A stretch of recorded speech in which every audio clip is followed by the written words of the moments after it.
it's me. I'm on my own. I have been abandoned this week, so I hope that I'm going to see lots of friendly faces in the comments joining me, because James Taylor, he's in Italy, right? He's having a bit of a skive, 2 weeks holiday, right? And we'll find out why he's tired and needs 2 weeks shortly.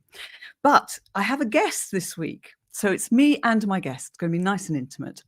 And I know my guest very well, but you may not know him. And we're going to be talking about the speaking industry, what's happening now and what's next. So let me tell you who he is. And I've got an introduction I'm going to read. Our guest today is known as the closer because he is one of the best in the business when it comes to closing big deals. Bob Strange has more than 30 years' experience working in the speaking and events industry. He's worked for top 3 speaker bureaus, Kruger Cowne, Performing Artistes, and then with me at the MFL team and London Speaker Bureau. When we launched Speaking Business Academy full-time, Bob set up his own agency, a hybrid, a mix of talent management, agency, and speaker bureau.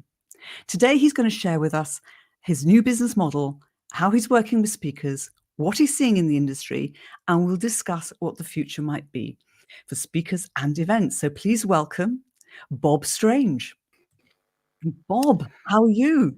Good afternoon, Maria. Thank you so much for the invitation and the big build-up. I put my cufflinks on for this. Fantastic. I have to put my teeth back in. I stumbled over so many words then. It's terrible. I'm used to James, you see, when we do this live. I'm used to James doing his professional MC reading of the introduction, and he's left me to it on my own. And he's having a rest because he's been a bit busy, hasn't he? Yes, he has. Yeah, kept his diary quite full recently across the summer. Yeah, it's good. He's earned some time off, Maria. He certainly has. Fantastic. And we'll find out. But not for long. Okay, good. We'll find out a bit more about how you've done that. But before we do, let's go back, because I said that you've been in the industry for 30 years. And a few of those years, thank you very much, were with me and my team. We're very grateful for that. Tell us about your journey in the speaking industry, where it started, and some of your experiences. Yeah, it's funny to be thought of as a veteran industry professional.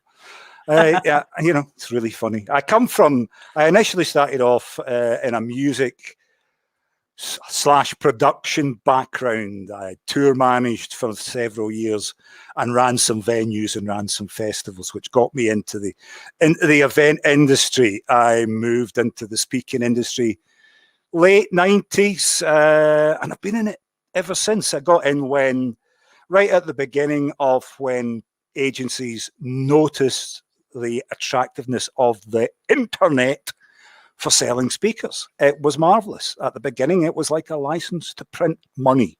Bought a boat on the back of Jeff Birch bookings. It was fabulous. I used to run my own small consultancy in the far northwest of Scotland. Did it from the back of my boat with solar panels when it was sunny and battery power when it was raining. Mainly raining, I have to say. I imagine. Mainly raining. Came down after the banking crisis killed my main clients, which were banks, which was great. Good business model, worked for a while, and then took a complete nosedive. Came down to London, started with Kruger Cowne. Had some interesting years with them, working with some of their celebrity talent, top-end media, film, music talent. Worked with Geldof. Had a very interesting day with Jamie Oliver at the O2. I did some really fun things in that kind of media high-end framework. And I moved from there to working with Performing Artistes, I suppose, which you would say was initially a more traditional speaking bureau, entertainment bureau, predominantly to start with, I would say. Very much in the awards and events field. Awards after dinners, working with a lot more comics, people like Jason Manford. Did a fantastic day at the Royal Albert Hall with Billy Ocean, which was quite spectacular.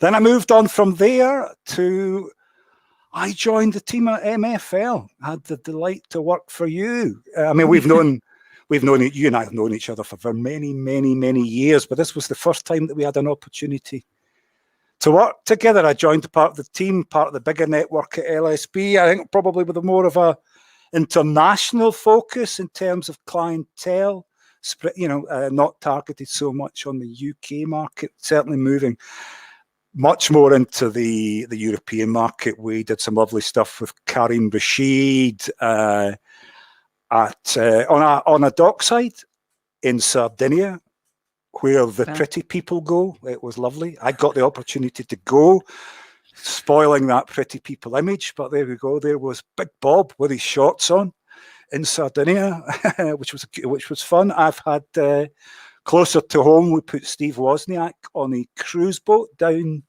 the Thames, which was interesting.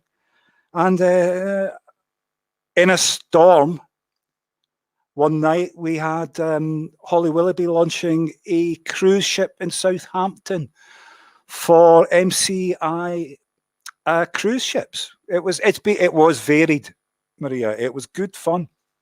It was. I enjoyed it. Yeah, I enjoyed it. Yeah, we had great fun, and I'm glad you didn't have a moment to get bored. I'm going to change your name from the closer to the name dropper. I thought I was a name dropper, but my goodness, can you drop names for England? That's amazing. Or for Scotland, should I say? That was just phenomenal. Thank you. Name dropping. Okay, so obviously that's been a fantastic experience. It's wonderful, and we can't underestimate how many bookings you get done in 30 years, because obviously I've been in the industry a while, and I know how busy it is. But you're working with speakers differently now. How are you currently working with speakers? Yeah, I've taken a kind of two-pronged approach to where I position myself in the industry now. One side of my proposition that I offer is I have a kind more of your traditional speakers bureau, but quite bespoke, very, very limited number of speakers on my roster. I like to work with names that I trust, names that I've worked with. Some of the people that are on this that I have on my roster are names that I worked with when I started in the business. People like Jeff Birch, the legend that he is. I've known him. As I said, I bought a boat on the back of Jeff Birch bookings. Yeah, so that's one approach, which is handling incoming inquiries, client briefs from clients, the more traditional bureau with an emphasis on sort of a focus on future technology, communications, with a usual smattering. I'm glad I've got my teeth in of motivational business, etc. names, just to give, just to be available for the clients. That's one side of the business. Then we move into what I call why I call myself the closer. One service that I provide for a very few number of speakers is that I take over their incoming inquiries that they generate. I'll scope them. I will see that the budget's there, and I will get them over the line. So I scope, negotiate, and close deals for us. In particular, for the most notable one that I work for is your very own James Taylor. James is my main client, and I am the person that keeps him hopefully as busy as he is. Starting to see some live things coming in for James in October and onwards as the business starts to open up. So that's one thing I do for a small handful of speakers. I provide a kind of, I don't know if you would call it a management role, but it's certainly a role that speakers seem to need. And then I'm offering, I've come up with a new service that I'm trying to provide again to a small handful of speakers, which is I want to offer my 25 years worth of experience in the business and make it available to, again, a limited group of people. My aim is to build speakers' profiles, increase their fees, and get them bookings. I intend to do that as I'm going to outreach to their databases. I'm going to revisit their past clients, heat up cold connections. I'm going to share like a maniac on LinkedIn as if people follow me know that is what I do. Basically come up with a strategy to build their presence and get bookings. And I'm going to offer that for an agreed fee set against commissions for a certain period devoted across a month to be agreed upon. Each case taken differently depending on the requirements of what the speaker needs. So that is where I'm at, Maria, and what I'm trying to offer to the market. I think it's a little bit different. I suppose you would call it a concierge service. It's quite boutique. Each speaker will be handled differently depending on what they need. I hope it fills a gap in the market. I'm giving almost a management role for however long is required. So. Super. It does absolutely fill a gap in the market, because we work with, as you know, we're now working with speakers and we're helping them with their positioning and getting all their assets right. And then when they get to that point, they need to go out and, be visible, get their bookings. And it's very useful to be able to say, actually, if you haven't got time to do it or you don't want to do it, you've got Bob who's got all this experience. So you've got three prongs then. You've got a very much boutique, I would say a small speaker bureau, because most speaker bureaus have thousands of speakers. You've been very select. You've got what is it, half a dozen or a dozen? No, I'm beyond half a dozen. I have probably 50, 60 names. That's it's still modest. It's still very modest number for a bureau. So that's fine. That's great. So that's your model there. Then you have your second service, which is your closing service, where a speaker will share their incoming inquiries and you negotiate and close. Absolutely. Which is much easier for a third party to get a better deal than it is for yourself. And then I love this new model of the outreach. And I've seen you on LinkedIn. You're very active. We're both active. We're both fans of LinkedIn. So brilliant. So that is keeping you busy, I can imagine. So it is, Maria. What have you seen? I mean, we both have seen the business and the industry change dramatically in the last 18 months, 2 years. What have you seen in particular? How working has changed in the speaking industry? Well, I do remember the chaos that ensued at that rather tragic period at the beginning of 2020, when the business went into meltdown. We just spent all our time fruitlessly rescheduling for events that were destined to be cancelled, or if we were lucky, transferred in some way or other into the virtual format. We saw, I think at the beginning of the period, we saw a panic from the speaking industry and the speakers themselves in general, because they thought, what's happening? Where's the business gone? Quite a few players left the game. Some speakers realized that they couldn't adapt and just went into hibernation and then living on a desert island off Australia somewhere. I know many speakers who decided, well, I'll just wait and come back when my services are appropriate, when I can be back in a live thing. So that's from the speaker side of it. I know at that time, there was a panic selling of services. You could get a $10,000 speaker for a penny halfpenny at the beginning, because people were taking anything and panicking. And I think there was a desperate need to get work. Thankfully, that's changed, because that obviously had an impact on fees. From the client side, what has certainly happened is that run-in times for jobs have gotten shorter and shorter and shorter. Back in the good old days, you would possibly get 3 months, 6 weeks, certainly, to have a go. Sometimes a year. Sometimes I had a client a year. That would plan.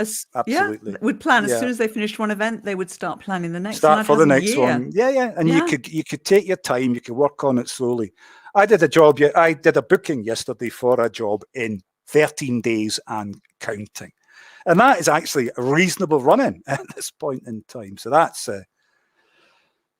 is a big change, and it has obviously puts more pressure on your ability to respond and be able to get deals done quickly and provide the right speaker and the right service that's appropriate for the client. Yeah, so it's changed in that respect. I mean, there's lots of other bits about it we could discuss. You know, you could discuss the fact that the product that was getting generated at the beginning of the pandemic is a very different product from the products that is getting put out now. You know, I think speakers have realised, certainly in the virtual world, that you have to look at your production values. Enormous, you know, production values are absolutely enormous. You can't do a Zoom call like that advert with the cat walking across in front of you and you go silent. You can't do that. It's got to be slick. It's got to look. That's what clients expect. Production, yeah, absolutely. Yeah. Absolutely. Sorry, I was waffling there, and I probably moved into different areas. No. You know, don't you worry. Don't you worry. It's all good stuff. Bring me back. I'm coming back to a couple of things because I think I'd like to talk a bit more. So this lead time issue here, which is so true, where the lead time, you called it something else, runtime, is so much shorter, has a huge effect not only on the organizer who has to do things much more quickly, on the third party like yourself, if you're trying to then, you know, match the speakers, etc. Yeah. But the speakers themselves have got to be set up, have got to have some kind of system to respond. So if they're busy talking at an event online and it's a half day or whatever, they can't wait till the end of that event necessarily to respond and say, yes, I'm available. They have to have some kind of backup system, or they might lose, because you've had one this morning, haven't you? 11:30, you get the brief, you have to give all the details, all the answers by the end of today. That means reaching out to people, checking their fees, checking availabilities. Absolutely. That's a tight time, and you're out for a while because you're here with me. That's tough. Yes, my valuable time it's being spent with you, Marie. That's fine. I wouldn't rather be anywhere else. Thank you. So I think that's important, that speakers realize they need to be super fast, super responsive, even more so than in the past. Absolutely. And have everything in a format that a client can make a decision, have everything the client would need, everything that you would need to put forward to a client. What are you seeing with fees now? So you said that the fees collapsed. They did. I think it was, in fact, people were giving stuff away for free. There were free webinars every minute of the day. Yeah. It was just awful. I'm seeing good things now with fees. I'm seeing them coming back. Are you seeing the same thing? Absolutely. The virtual world is still here for some time, and I don't doubt that. I am seeing some green shoots of in-person things starting to come back, probably from the end of October into November, and certainly for 2022, there is live stuff going to happen. If you look at the number of conference venues that are fully booked and you can't get a space in at the beginning of 2022. So live fees, I assume, will go back to where they were. Live fees will go back, possibly higher, because there's a premium that for turning up in person now. You know, you can do 2 things in a day, 3 things in a day you can do online. I think James is the maximum. He's done 4. Jamil did 7. Well, Jamil's just a rock star. I mean, he's just, oh my God, he's superhuman. Yeah. So, I don't think he could do that every day, though. I think you have to. There definitely will be more of a premium on live in-person stuff. I'm glad to see that virtual fees have come much closer to where, let's say, a local rate in-person fee would be for a speaker. I think that's becoming more of the general case. So if a speaker costs 10,000 in the UK, a virtual fee should be pretty much close to that. Now, a client doesn't have to travel, doesn't have the expense, the hotel accommodation. It's actually harder to do a virtual thing well than just rocking up, getting off the plane, getting in a taxi and going to the job. So I think, and the content is just the same, Maria. The content is just the same. So, and if the production value is there, they're adding value, because that is something in the virtual world that can be used and repeated and and kept going and used almost infinitely, depending on how you contract it. Absolutely. You know, And bigger audiences, of course. and bigger especially audiences. You can bigger much audiences. bigger audiences. So Yeah. that's where fees are, and I think they're going. Yeah. Fantastic.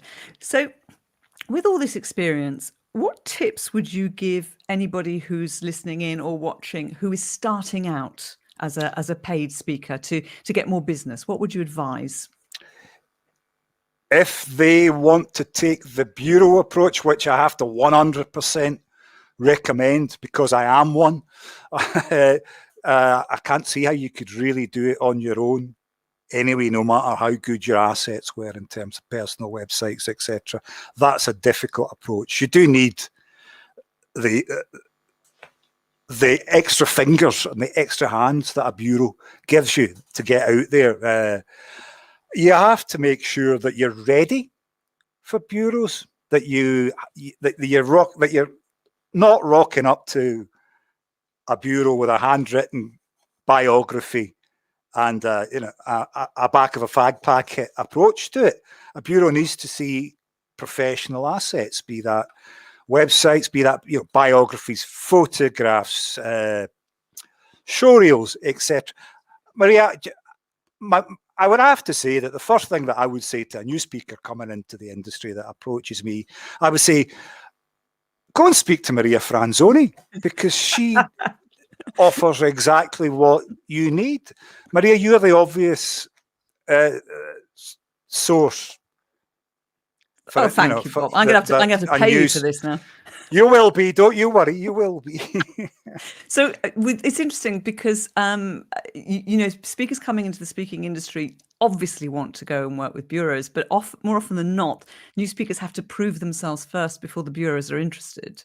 And part of that is having all of the assets. Yeah. But also they have to have some experience, because bureaus, it's very hard for a bureau to take on somebody new when you've got people like you've got your 60 people there that and they're great and you trust them, they're safe in their hands. Yeah. And I know you've taken on some of the speakers that have come on our programs because you trust my judgment. Absolutely. And also you've then seen their assets after they've done the program.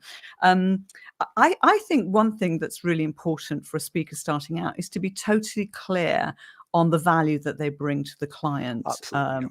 The outcome that they're going to bring. And one of the mistakes speakers make is that they don't really look at what's going on at the moment in business, in the economy, in the world. What's going on and what can I contribute that will be of value to audiences? They often start with their expertise, which might not be relevant. So I think looking at and keeping up with what's going on is really important too. So those would be my bits of advice. And we've got someone from Singapore watching. Hello to Singapore. Sadly, I haven't got a name, just LinkedIn user, but nice to see you tuning in from there. It must be it's quite late there now, I think. I'm not sure. Yeah. Okay, well, that's nice anyway. The international reach of the speaking international industry. Reach, yeah. But you're totally right that you have to have all of the assets, and that video piece is so important, whether it's a show reel or a good video snippet. More and more important these days when people are working virtually, so that you haven't necessarily got to have a video that's a view on stage. It could be a video view on. Yeah, and let's face it, Maria, there are so many speakers out there. So many speakers covering the same topics in the same areas, in the same fields. You've got to stand out. Your stuff has to be good. And actually, speaking of James Taylor, who you worked with, the reason he's been so successful is that he's taken a topic that has got a lot of competition, but he took a new perspective on it. He talked and he presented it differently. And as you said, very high quality, very high level. Absolutely, yes. Yeah, the production values from James are exceptional. I mean, I'm going to say that, obviously, because he's my client, but he did a thing for a client where you would have thought he was inside an aircraft. I saw that. Did you see that? Wasn't that fantastic? I saw a clip. Yeah. You would have thought you were in the plane. It was amazing. The things that they can do if you have the equipment, if you're set up for it, it's absolutely fantastic. And those production values are what clients expect to see now. That's exactly what they expect to see. Well, yes, at his level of fee, they should, because he's got a high fee. Absolutely. Well, let's stop talking about him because he's going Yeah, to be yeah. very embarrassed. Yeah, so it's Tanvi from Singapore and it's 9 p.m. Thank you very much for letting us know. So, what tips can you give speakers then to increase their bookings? Are there any tips that you have to share? Work with a bureau like myself. Obviously, I'm going to say that. You have to keep fresh. Your topics, as you say, have to be bang on the button. They have to be absolutely relevant. So that's going to always. You mentioned being contactable. That is vital. It's absolutely vital. Being able to, at the drop of a hat, take a discovery call, a non-committal discovery call with a client. Be flexible with a client. That is what that's what clients expect. I'm sure it's copyrighted because he copyrights everything, does Mr. Taylor. But to steal something from his dictionary, tailor exactly for the client. Make sure that what you do is what the client wants at the end of the day. That will ultimately always get you more bookings because you'll get better feedback from clients. You can share that feedback and you will generate more bookings by doing a more professional job in every respect of what you do, be it your market materials, your website, the job on the day, or your way that you function with a bureau, your availability, and your flexibility to work with a client. Fabulous. I waffled a little bit there. I was a lot No, of it's things. okay. I've written some notes because again, you covered a lot of ground there. So you talk about a discovery call, which we used to in the bureau call a pre-booking call. And this is where you're getting a speaker to speak to a client before they've made the decision. And you don't do that with every speaker that they might be No, considering. It has to be just one or maybe two maximum, and they need to know however many other people are there. It's important. And I think more and more clients are asking for that now. And I think it's an important aspect of helping the client to make a decision, to have that confidence that you understand their business and that you are relatable. Because especially when you're working through a third party, and it's like when I was working in the bureau, and for you now, Bob, you're saying this is the right person, but sometimes they just need that reassurance that you've yeah. relayed Yeah, the information. that's right. The face-to-face in this respect, that it makes all the difference. I mean, before a discovery call, there is a certain amount of scoping that needs to be done, certain amount of filtering, because you need to, from my point of view, you need to make sure that the client actually has the budget and you're not wasting anybody's time. That's very important. You've got to do as much scoping in advance so that the speaker's not just turning up on the call not able to have done any research. That the speaker should, if they can, do a little bit of research in advance of the call and know who the client is, company values or whatever.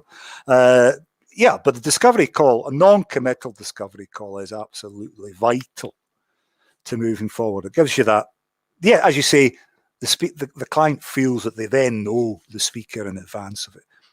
Yeah, perfect. And you also talked about flexibility, and it's interesting because there are many speakers I remember pre-pandemic that we worked with that were not particularly flexible. And I'm not going to name names, but I remember certain speakers who would only do a briefing call on the afternoon once a month on a Thursday. Yes. And if you then got certain number of speakers who need briefing calls with them, you can't do it, and they're not available. You've then got to wait till. That's not really helpful. Or speakers who would not be flexible in fact that can you start half an hour earlier and finish half an hour earlier, or yes, could you perhaps send us a different photo, or do you know what I mean? It's what are you talking about in terms of flexibility? Is it flexibility of the same sort of thing, or content, or everything? I think I was referring to content. I think I was referring to content more, and making sure that you work to the brief that the client has. You know what their objectives are, what they want at the end of the day. That's basic scoping, isn't it? What do they want their audience to feel at the end of the day, so that you make sure you deliver that message. And that requires flexibility. You can't, just because you've got speech topic number 45, you don't stick to speak topic number 45. You have to be able to adapt, and a speech should be tailored specifically to the client. I'll probably have to give them a $5 for that now. Well, because it's tailored a bit. Yeah, absolutely. Absolutely. Okay, cool. And so when it comes to closing deals for your speakers, is that the best way that speakers can help you by doing that? You call it discovery call. We called it pre-booking call, by being flexible. Is that the main thing that they can do for you? Or is there anything else? Yes, I think that's it. I mean, a nice trick. It's a nice added extra that James will sometimes do is record a very short minute message after a call, or even before a call's happened, just to say hello, thanks for your interest. That develops that personal relationship. Be prepared to do after you've discussed what the topic is, do a short 2 minutes, 3 minutes video that says this is how I'm going to approach it. All that sort of stuff helps great. That is great. I mean, my goodness, if speakers did that for us when we were doing this before, my goodness, how easy it would be. And it's such an easy thing to do, piece to camera very quickly. Just had some thoughts. Lovely. Love that. Just do it on your mobile. Off you go. It's done. TikTok even. Oh, goodness. Okay. All right. Although we're talking about high production value, so you might be careful. Yes, get your lighting. If you can do it with high production value. Yeah, be better. More the better. Yeah. Okay. So we've called this session What's Next. So we do need to talk about what's next. And we've been talking a lot about what's happening now, what's happening in the past. What are your predictions for the speaking industry of the future, for speakers and bookers and bureaus? Do you have your crystal ball out? My crystal ball. Keep it clean, Maria. Keep it clean. Yeah, you went there. I did go there. You knew I was going to go there. I would say I'd like to think in, let's say, 3 years' time, fingers crossed, that pre-pandemic normality has kind of resumed, that we are all free to travel. Normality has resumed. But I would say in the year to 2 year run up to that, it's still, to an extent, up in the air. There is more confidence, I think, starting to show. So there will be more live events. I think those events will continue to be and become more hybrid. There'll be more of a reliance on technology. I am for the day when hologram technology isn't as prohibitive as it currently is, because it's really, really, really dear, but it looks brilliant. It can be fantastic. I think there'll be more of a hybrid mix of speakers, because why would you necessarily fly in a superstar from the other side of the world with the added and additional expense when you can put them on a screen with production values and deliver the same message and it looks brilliant, or have them as a hologram, deliver the same message and it looks brilliant? That will happen. There will still be live speakers. They may be more territory focused live speakers, but I think there definitely will be live speakers, but with the addition of flying people in via the intranet into the room. I also think there'll be a hybrid approach to audiences. There will be people in the audience in a venue mixing, hopefully without masks, all having a lovely time. And there will also be the virtual online coming in audience out there on internet. That's how I see events going. There will be an increasing reliance on technology and a hybrid approach to it. Excellent. I agree with all of that, and I think we're seeing a lot of this already. Happening already, absolutely. And if anybody has any views of what they're seeing in the future, that'd be interesting. Here's a couple of things I think as well. I think that we'll see many more speakers having several offerings instead of just having the keynote, because they've had to do that. They've had to adapt. So now suddenly they have the keynote, and they're also they're taking the keynote and turning them into masterclasses. You open the door with the keynote, Maria, as we know. You open the door, you get your foot through the door, And then you've got the opportunity after the keynote to build onto a workshop, Yeah. build onto boardroom advisories, onto executive coaching, get your foot in the door with a keynote. Anything's possible. Yeah, deliver great value and do that. Yeah. But I think we're seeing more of that, whereas in the past there were just keynote speakers who would just keynote. Absolutely, but I think more yeah. of them are coming round to learning how to take it into a program. I think we'll see more people also having digital versions of their content. Yes. So sort of a more as I said, portfolio of services. And also I think we'll see speakers who will be potentially, as they grow their business, actually having other people deliver some of their content. And it's happening. I know. It's happening. James has, we've done some stuff where it required now, correct me if I'm wrong, was it a Spanish speaker or a French speaker or Mandarin? We've had other speakers present James's material. I've been in a negotiation with a client who will potentially dub James, and certainly looking at subtitling and all that sort of brilliant use in technology. So yeah. Yeah, and that goes back to the point you were making about having speakers who are more local, so that in doing that, you can have somebody who's local, you're not worrying about the travel issues, presenting material that you want to have delivered. And so speakers will be licensing their content. I think that's fascinating. And then the other area I think is changing and will change, and it is because of this 18 months. People have been able to connect with each other much more easily.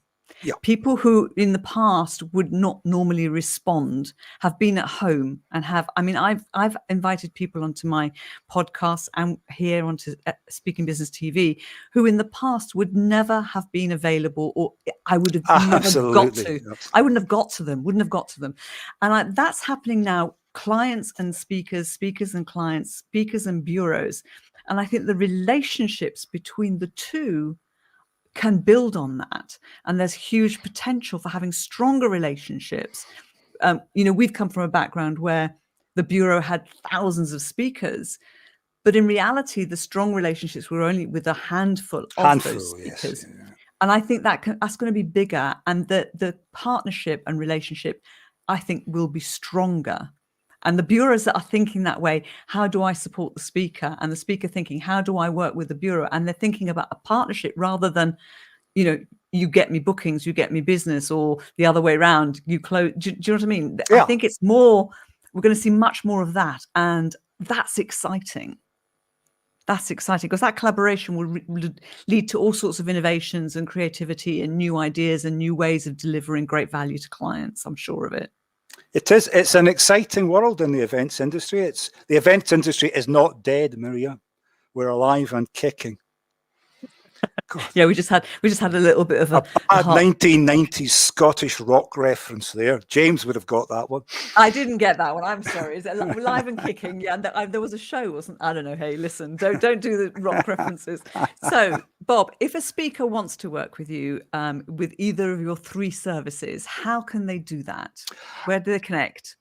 The simplest point of contact for clients and speakers is www.thecloser, all one word, .online. I'm smiling because you're still saying www. I like saying it, Maria. I like saying it. I know you do. Okay, you've also, because James and I love tools and tips and all those kind of things, you've got a tool to share with us, one that I didn't know about. Tell us about your tool, was it Auto Text Expander? Auto Text Expander is I can't show you it at the moment, but Auto Text Expander is a Chrome extension that is easy to find in the App Store. And it works particularly well with LinkedIn. It allows you, let's say you're doing a reach out, you're targeting one particular company, or you want to connect with people who have looked at recommended speakers, for example, and you want to target them. It allows you to very quickly generate a standardized message. Dear such and such, saw that you were interested in such and such, or you followed such and such. Can I interest you in such and such? And you generate your text, and then all you have to do is drop in a couple of initials and drop that into your, so you open up you send your invite and you put your note in when you're making your connection on LinkedIn, and you just put in JT for James Taylor Introduction or whatever.